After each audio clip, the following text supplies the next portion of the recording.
Hello, and welcome to another episode of Tea Time with Eddie. Today, what we are going to talk about is something that sort of somewhat spontaneously has come up, the idea of old man Logan yoga.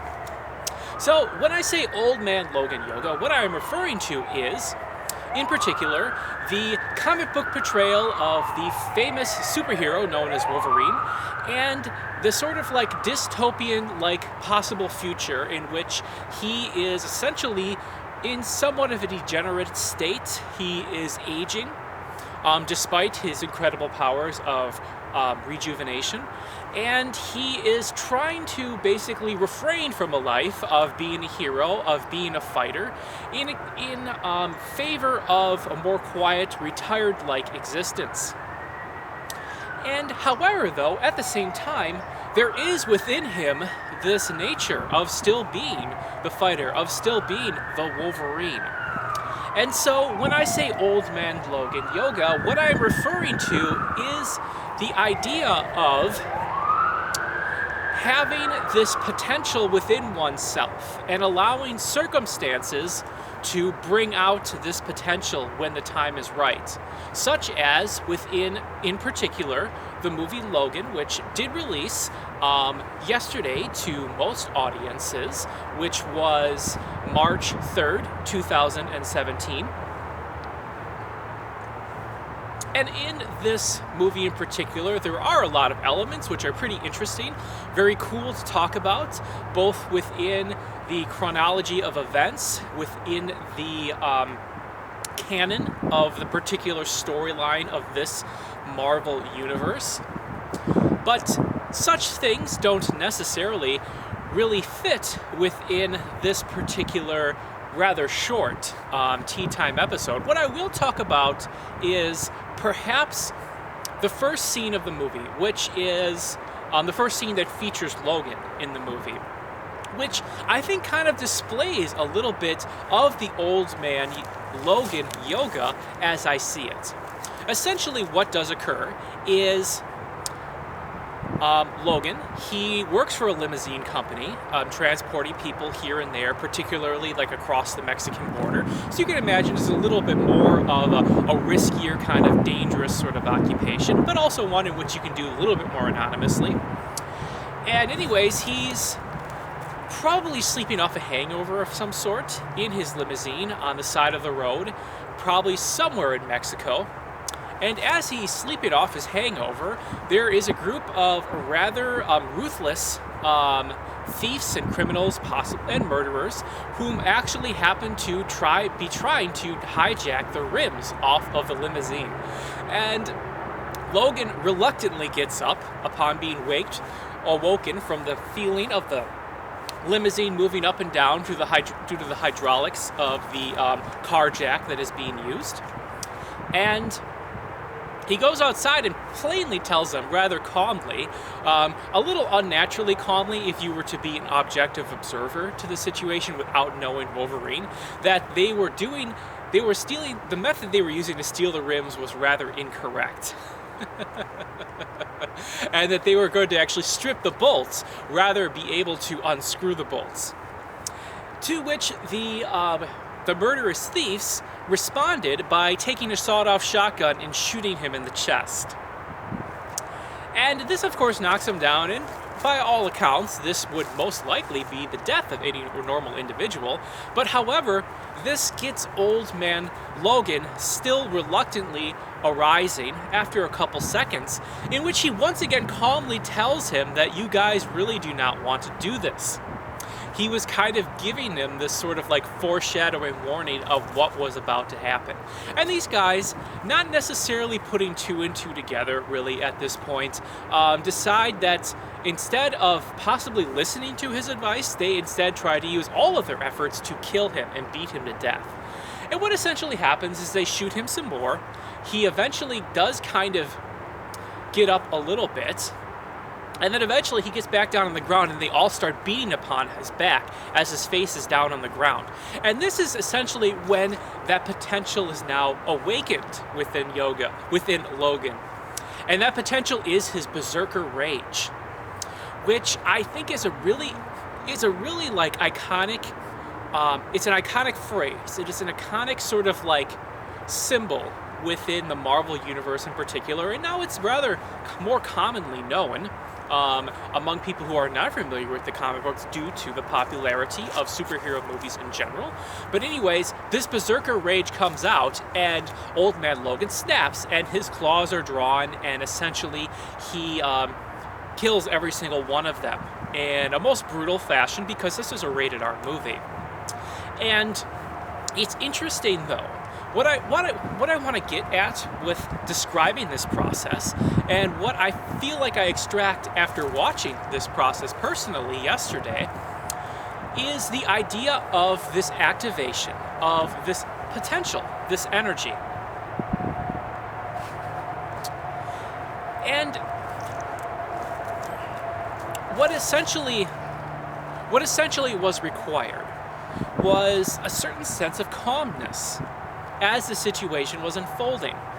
A calmness based off of Logan kind of knowing his own strength, based off of all the experiences he has had up to that point, for the fact he has probably lived for well over 200 years, and for about half of that time I suppose he still does remember, but just all of these things put together, and then eventually just like also as well just allowing the circumstances to kind of unfold and expend their energy before he necessarily like reacts, as opposed to prematurely reacting and kind of like displaying all one's cards right away.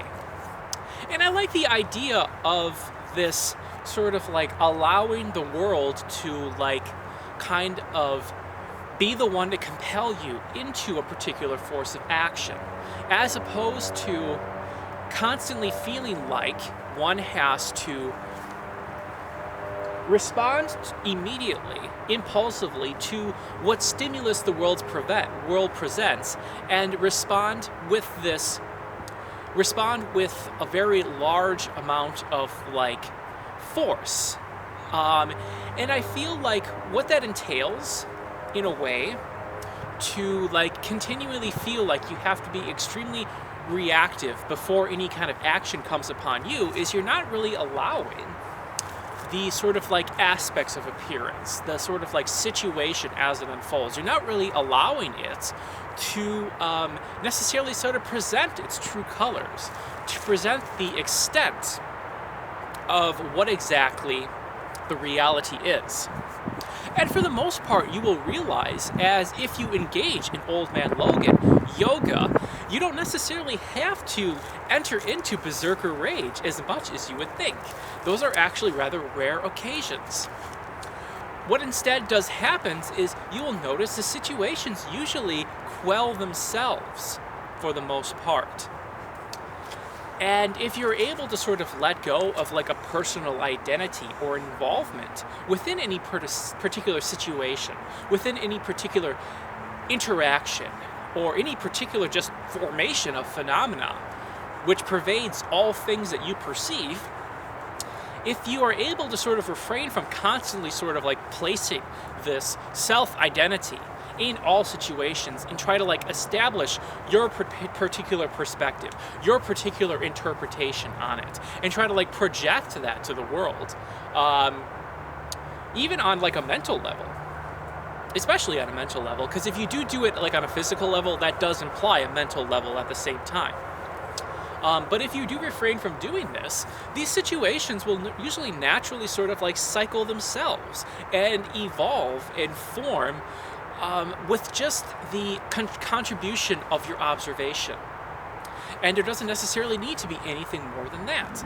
And if you do have this particular kind of view, what then occurs? What then occurs is the times in which the time in which it's conducive to contribute in a particular way will actually become very apparent, because you will have this sort of reserve of energy. And with this reserve of energy, there will be a slight bit of confidence. There will be a slight bit of perspective that you can kind of clearly see, oh, this is the cornerstone of, you know, like you could see, such as someone who sees the puzzle piece that is the corner of the puzzle and puts that corner piece in, but he's been watching the puzzle sort of being put together, and all of a sudden, the corner piece, now that can be put in. You can see that because you have been watching patiently, observing, conserving energy. And so that's one of the reasons why I find Wolverine to be my favorite superhero. Is, I suppose, just a cathartic release of the idea of the berserker rage. Because the idea of the berserker rage, which is most accurately portrayed in this most recent movie on screen with Old Man Logan, just because it's able to kind of, you know, literally slash away the filters of the PG-13 rating and allow for like Wolverine's true purpose with his particular abilities to actually be shown. His superhero abilities, that is. And it's the idea of kind of understanding that berserker rage is there. It's there the whole time. But what's interesting about Old Man Logan, that's actually perhaps a little bit more accurate to this particular sort of like presentation I'm doing.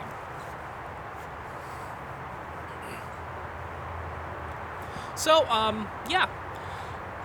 In conclusion, Old Man Logan Yoga is essentially allowing situations to unfold and refraining from impulsively placing a self-identity upon them, and realizing upon doing that these things can actually occur without that particular level of influence. And as a result of that, you are actually conserving energy. You are seeing the right perspective. And then when the time is for the berserker rage, when the time is to accurately contribute to the situation with a particular level of action, it can occur without necessarily this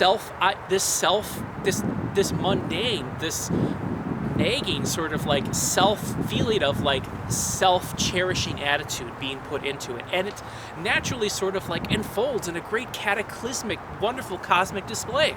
The Old Man Logan Yoga Berserker Rage contribution to the moment. Anyways, thank you once again for joining me for another episode of Tea Time with Eddie. And may we all find our Old Man Logan Yogas as we are able to do so within this lifetime. Peace in.